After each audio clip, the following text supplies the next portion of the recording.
In this segment, we're going to be talking about management of a total knee replacement. I have Heather as a patient, and for this segment, we're going to assume that her right knee is the knee that's had the surgery.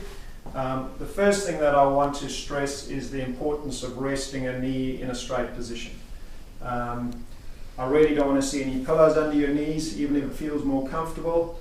For the same token, I want you to see if you can avoid resting your knee with the hip in external rotation and turned out in that position.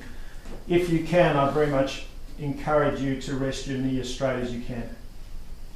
The second thing I'd like to say about knees is knees generally respond to exercise. They actually feel better. Pain is generally better managed when you're moving your knee. Knees tend to get sore when they're left rested, or if you're standing for long periods and they're actually not moving.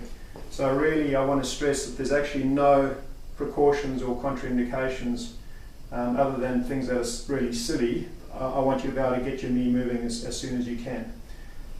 Trying to bend your knee in bed, in my opinion, is counterproductive. It's not wrong, but there are lots of better ways to bend your knee than trying to bend your knee in bed.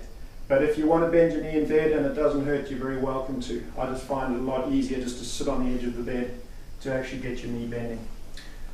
So as soon as you get back to the ward, Heather, I'd very much encourage you to start your deep breathing exercises and your ankle pumps that we previously covered, but I'm just going to focus a little bit more on the knee today.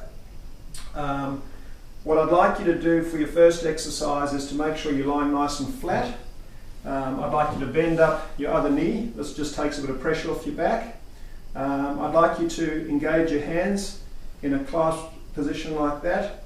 I'd like your foot in an up position and your leg just turned out about 15 degrees. And what I'd like you to do is I'd like you to squeeze your hands, breathe out and push your knee hard down into the bed. And go ahead and just for the count of 5, 4, 5 and relax. And repeating.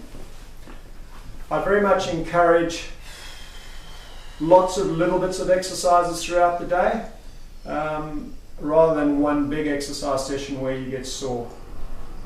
So that's just really starting with some static quads. It encourages some breathing. By employing the hands, we're really increasing the strength in the thigh. The other option for you, if you would like to, is you can actually do it on both sides. If it doesn't hurt your back, you're very welcome to do exactly the same thing, pushing both thighs, pushing the knee into the bed, holding for the count of 5, or for the length of the time that you can breathe out and relax. And one more time. Often exercising both knees, there's a little bit of flow over where you can actually improve the strength on the other side. Alright, so that's generally quite nice to do as soon as you get back to the ward. You can actually start doing some static quads. If you're one of those extra good patients, you can actually start doing some straight leg raising, so bend that leg up. Once again, just having that leg up so we're taking pressure off the back, and what I'd like you to do is exactly the same thing, and this time you can actually lift your whole leg up. So you're going to pull your hands apart, you're going to take a deep breath, breathe out, and then you're going to push your knee down into the bed and then lift your leg up. Go ahead. Now some of you may only be able to do this on the second day, that's fine. If it's painful, I'd encourage you not to do it, but often if you wake your knee up a little bit, it actually gets easier, and what I often find is the 4th or 5th rep is often the easiest to do. So once again, if you've done 5 static quads, you've done a few straight leg raises, that's just generally a good way to wake your knee up. Alright, great, Heather. Why don't you come and sit on the edge of the bed? Depending on where your IV line is generally the side you'll get out on, but it really doesn't matter.